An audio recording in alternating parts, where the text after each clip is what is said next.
Then the last line simply read, "Experiment failed." Now I was more curious. I remember reading something disturbing in one of my grandfather's old archives. He was a war veteran who kept notes of things that he had experienced in his life. There in his archives, I found an old file buried in a drawer. I couldn't make sense of the documents at the time, but there were strange drawings, distorted human organs, grotesque images of failed experiments that seemed too far-fetched to be true. Suddenly, it all came flooding back to me, the failed experiment stories he told me when I was a kid about the military's disillusionment with modern medicine, and the way he had warned me to never trust blind ambition in medical field. I rushed home that night, heart pounding in my chest, to search through my grandfather's old files. Found them, pages with yellow pale in faded handwriting, blue ink. I brought them in my table, and as I carefully read with a magnifying glass, one faded paper, one in particular caught my eye. Lupus, the End of Warfare. It read, 1963, Camp Mercury. The Cold War was a time of tense standoffs, proxy battles, and relentless pursuit of technological and military supremacy between the Soviet Union and the United States. By 1963, the balance of power was delicately poised. The Soviets were gaining ground on the US in many critical areas. Their missile programs were advancing rapidly, and the successful launch of Sputnik in 1957 had sent shockwaves through the American psyche. The US had fallen behind in space exploration and, by extension, the burgeoning arms race. What terrified the Pentagon the most, however, was the Soviets' increasing proficiency in biochemical and genetic warfare. The Russians had already made headway in their biowarfare programs, exploiting nature's darkest tools, developing agents that could strike unseen and without warning. Their scientists were working on genetic modification techniques, trying to engineer biological agents that could target specific populations or even individual genetic traits, making conventional weapons seem crude in comparison. Rumors were that they had tested certain toxins on prisoners in Siberia, but nothing was confirmed. Still, the mere possibility of it was enough to put the US military on edge. The United States, in turn, needed a solution, a way to counter this evolving Soviet threat. The Department of Defense had come to the conclusion that traditional warfare, with its reliance on bombs and bullets, was no longer enough. The threat posed by genetic modification and biochemical agents demanded an entirely new type of soldier, one who could survive in the face of biological weapons and maybe even deploy them when necessary. The project at Camp Mercury was born from this desperation. It was here that classified research was underway to develop human enhancements, genetic alterations, performance-boosting drugs, and experimental bioweapons meant to tip the scales in favor of the US Armed Forces. The base itself was a hive of secrecy, set far from prying eyes in the harsh Nevada desert. We were kept in the dark about most of the specifics, but whispers about military contractors working on genetic engineering were rampant. The US was racing against time. In the early 60s, the Soviets seemed to hold the upper hand. They had an edge in missile technology and the potential for biological warfare. The United States had no choice but to gamble everything on new technology, pushing the boundaries of what was ethically possible, in hopes that we could one day rise above the growing Soviet threat. The stakes were higher than ever. Beneath the barren landscape of Nevada's harsh desert, at the highly classified Camp Desert Rock, a site notorious for its involvement in atomic bomb testing, lay the entrance to the secretive underground bunker that housed one of the most notorious and terrifying military projects in history, Project Lupus. The site had been repurposed in the early 1960s, long after its previous association with nuclear testing had faded, into a covert laboratory where top military and scientific minds pushed the boundaries of human endurance and biological limits. The project's purpose was chillingly simple, yet horrifyingly ambitious. The goal was to create a new type of soldier, one who could endure extremes that would break any normal man. A hybrid soldier, genetically altered to combine human intelligence with the ferocity and resilience of a wolf. These super soldiers were to be built to withstand the extremes of combat, from freezing Siberian winters to the blistering heat of the African deserts. The Soviets were advancing their biological warfare research, and the US military couldn't afford to fall behind. It began innocently enough, with the traditional trials faced by soldiers in extreme conditions. The men, recruited from elite special forces units, were subjected to grueling tests, pushed to their physical limits and beyond. They were sent to isolated areas like the high deserts near Camp Irwin, forced to endure weeks without rest, food, or shelter. These were conditions meant to break a man, to find out just how much human endurance could withstand. The men were given little more than minimal rations, no equipment, and the expectation that they would simply survive. And yet each time they failed. The body, however well trained, could not keep up with the demands placed upon it. The physical stress caused the soldiers to collapse from exhaustion, or worse, their minds fractured under the relentless pressure. Some died from heat stroke or hypothermia. Others were left in psychotic breaks, hallucinating from dehydration or sleep deprivation. The human body had its limits. In a desperate attempt to solve the problem, the US military turned to Dr. Jonathan Hayes, a geneticist with a background in bioengineering. His academic credentials were impeccable, but his methods were unconventional. His reputation for controversial experiments made him an outcast in the scientific community. Yet, it was his radical ideas about gene editing that caught the attention of military leaders. Hayes theorized that if they could manipulate human DNA, blending it with the DNA of wolves, they could create a hybrid soldier capable of overcoming any environment and fighting for days on end without the need for rest or food. The wolves were the perfect candidate for the infusion. Their endurance was legendary. They could run for miles without tiring, survive harsh winters, and hunt in packs with brutal efficiency. But Hayes, who had been experimenting with genetic modifications on animals for years, had no idea what horrors the wolf genome carried. What he and his team didn't realize was that wolves possessed a darker nature within their genetic code, an ancient, primal aggression that could not easily be suppressed, let alone controlled. It began with small changes. The first test subjects, human volunteers chosen from the best soldiers, underwent genetic manipulation. The procedure, known as CRISPR, clustered regularly interspaced short palindromic repeats, was used to insert segments of wolf DNA into human chromosomes, particularly genes responsible for endurance, pain tolerance, and heightened senses. These modifications were designed to increase the soldiers' ability to survive in the harshest environments, as well as to enhance their physical abilities. At first, the results were promising. The modified soldiers, who were housed in a remote facility known only as Area 51D, exhibited astonishing improvements. They could run faster, endure longer periods of physical exertion, and function with minimal sleep. Their senses were heightened, and they could track prey over long distances. The military was ecstatic. The hybrid soldiers seemed perfect, ideal for covert operations, deep reconnaissance, and brutal warfare. But as the modifications progressed, so too did the changes in behavior. The soldiers began to display uncharacteristic aggression. They became more territorial, more prone to fits of rage. Under stress, they would lash out with primal violence, attacking their fellow soldiers with ferocity that bordered on insanity.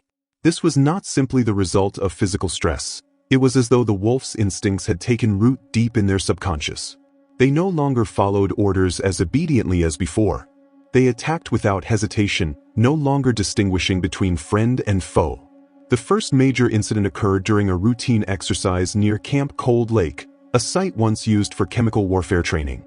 A group of 5 modified soldiers, led by a man named Sergeant Michael Holt, was sent on a reconnaissance mission into the nearby wilderness.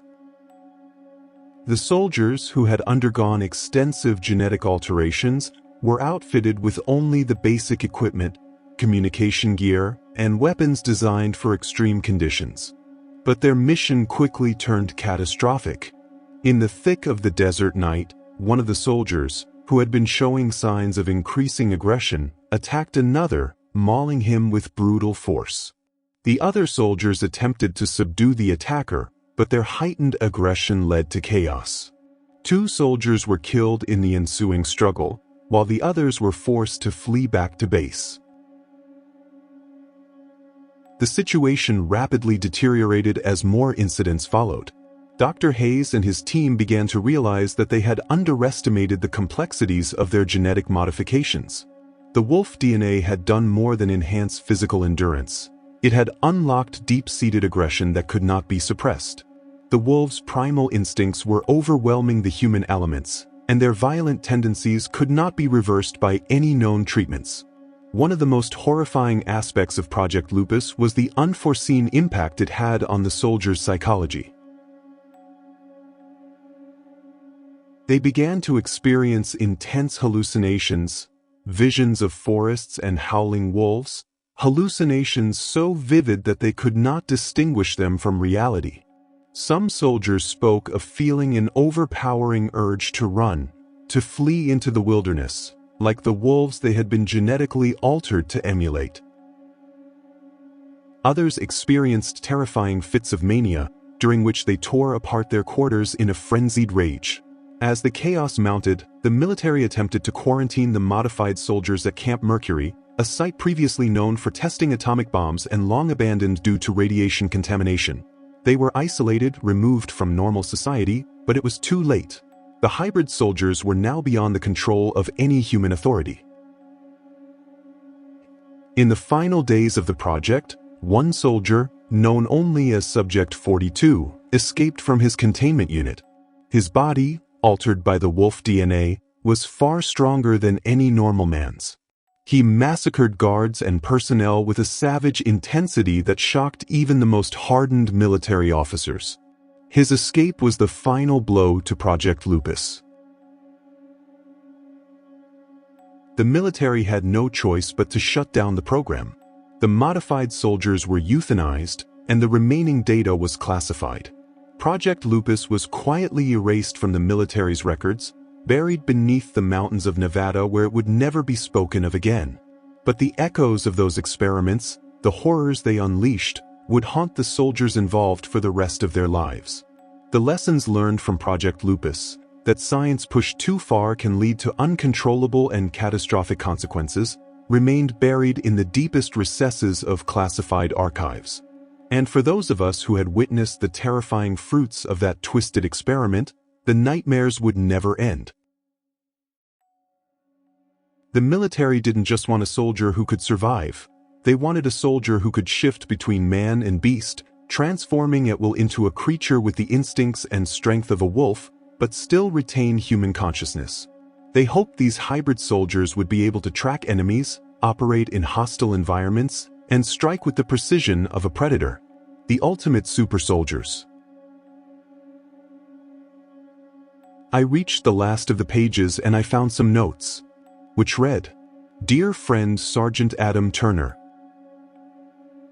The transformation of Sergeant Adam Turner was something that still haunts me to this day. He had been chosen as the first subject for the hybridization experiments because of his unparalleled endurance and physical strength. As a former Army Ranger, he was the ideal candidate for the military's ultimate soldier, someone who could push the human body beyond its natural limits. But he was also a man, and that was something they had all underestimated. They had believed that genetic modification, combined with the DNA of a predator like the wolf, would create a soldier who could survive any environment, outlast any foe, and face the brutal demands of war with a strength and resilience beyond human comprehension. But no one had foreseen what would happen when the process pushed too far. The first few days of Sergeant Turner's transformation were promising, though deeply unsettling. The procedure had been violent, a mixture of gene editing technologies, stem cell infusions, and bone marrow from a captured werewolf, an ancient beast whose genetic material was said to hold secrets the military had long coveted. The science was new, experimental, and crude. It had to be. The serum was injected directly into Turner's bloodstream, and the changes began almost immediately. He felt the first shift in his bones, the burning, agonizing stretch of muscles and ligaments as they began to mutate, becoming stronger, denser, more capable of withstanding stress. He had volunteered, of course. As a soldier, his pride and devotion to his country had led him to the idea of becoming something more, something beyond human, something that could serve in ways the world had never seen. He believed in the dream of becoming the perfect soldier. The truth was, no one knew how much the human psyche could take before it cracked. Turner had no idea what was about to happen to him. On the third day, the first signs of change became undeniable. His senses began to sharpen. He could hear the faintest of whispers from across the compound. The sounds of footsteps, the shifting of metal, and the subtle rustle of fabric became painfully clear, as though every noise in the world had intensified. His sight, too, became sharper. He could see in the dark, his pupils dilating unnaturally as the werewolf DNA took hold.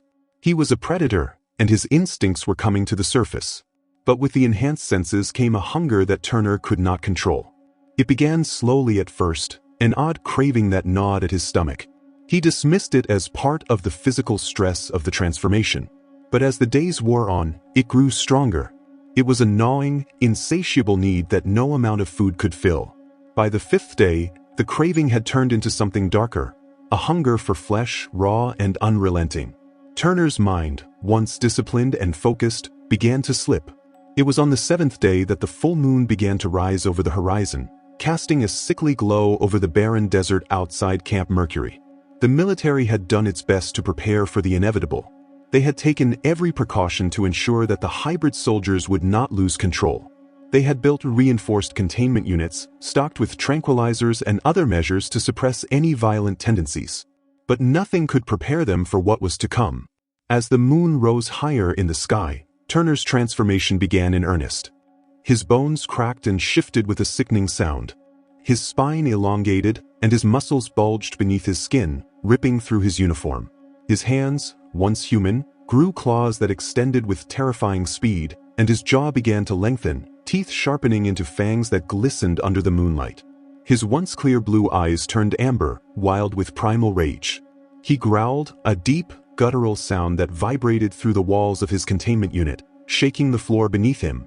The hunger, the insatiable need for blood, was unbearable. It consumed him. Turner's transformation was not just physical, it was mental, emotional, and spiritual. As his body morphed into that of a beast, his mind slipped further and further into chaos. He could no longer remember the man he had been just days before. The memories of his training, his discipline, his humanity, all of it was fading, lost in the raging storm of his transformation. As Turner's body completed its transformation, he broke free from the containment unit. The reinforced walls, meant to hold even the most dangerous of experiments, were no match for his newfound strength. He tore through metal like paper, his claws raking through steel. The sound of metal bending and snapping echoed through the facility, and soon, the halls were filled with the terrifying sound of his howls. He wasn't alone. The other soldiers, subjects 2 through 6, had undergone similar transformations, and they, too, had broken free. They rampaged through the bunker, their heightened senses leading them to their next targets. Anything that moved, anything that could be consumed. And consume they did. Turner and the others tore through the facility, breaking into the kitchens and storage rooms, where they found the remains of dead animals and processed meat. They devoured everything they could find, their hunger insatiable. Turner's mouth, now twisted into a wolf-like snarl, sank into the flesh of a buffalo carcass with savage intensity. The raw meat, still warm, tasted like nothing he had ever experienced before. The blood, the texture, the taste, it all ignited something deep within him, something primal, something that could never be sated. In his altered state, Turner forgot who he was. He forgot that he had once been a soldier. He forgot that he had a mission, that he had a purpose. He was nothing but an animal, driven by hunger and rage. The very concept of humanity became alien to him. And as he devoured the flesh of buffalo and other animals in the storage rooms, his mind slipped further into madness. He didn't remember how long he had been eating, how many days had passed since the procedure had begun. Time no longer mattered. The others, too, fell into the same cycle of bloodlust. Subject 2, a former Navy SEAL, tore apart a wild boar with his bare hands, ripping through muscle and sinew. Subject 3, a former CIA operative, went wild in the facility's medical bay, gnawing on the remains of lab rats and even human remains that had been used for testing. Each soldier, in his transformed state, was no longer human. They were no longer soldiers. They were beasts, driven only by the need to consume and destroy. But as the full moon reached its peak, something began to shift. The transformations were beginning to reverse. As the moon began to set, the werewolf DNA started to lose its grip on their bodies.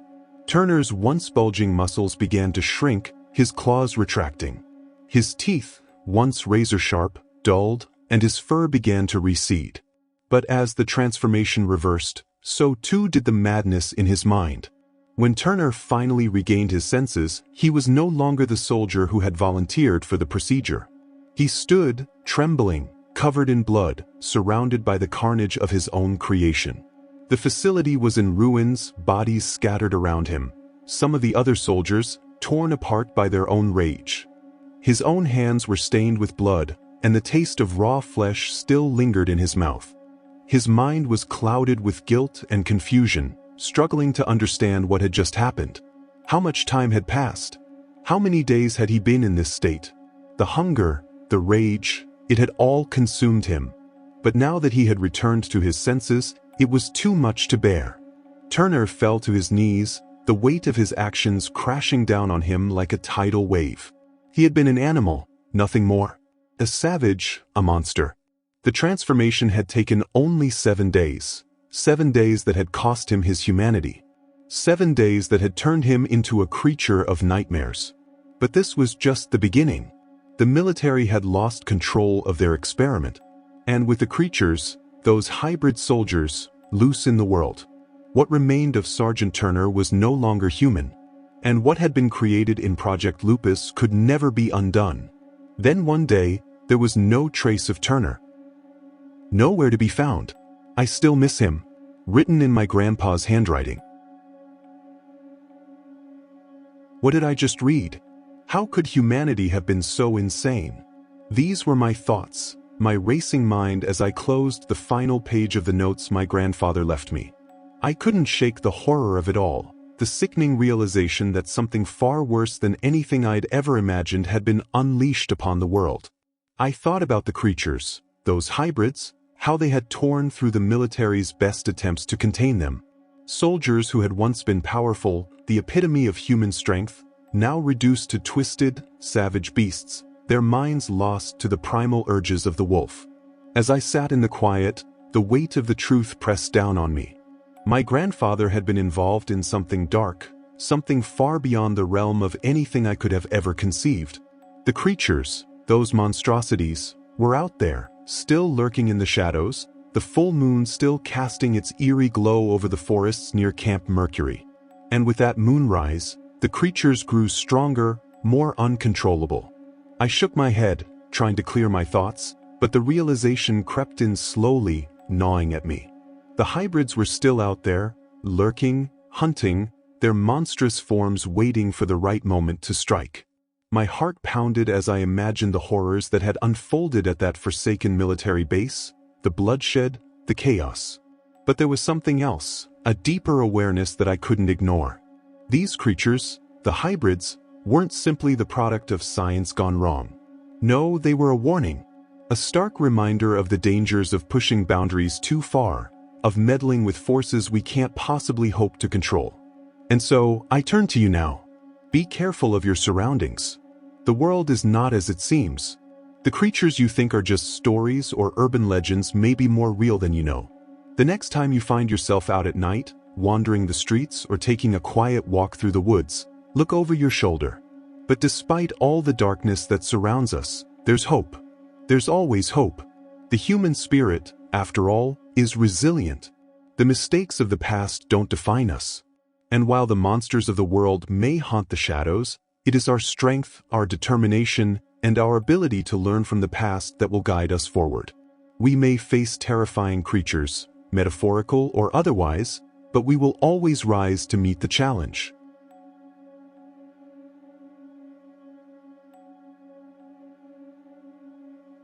If you enjoyed what you heard, please hit a like and comment down below. Do share it with your loved ones, so they too can dive into these hidden truths and mysteries. Thank you for being here tonight, and welcome to my new channel. You won't want to miss what's coming next.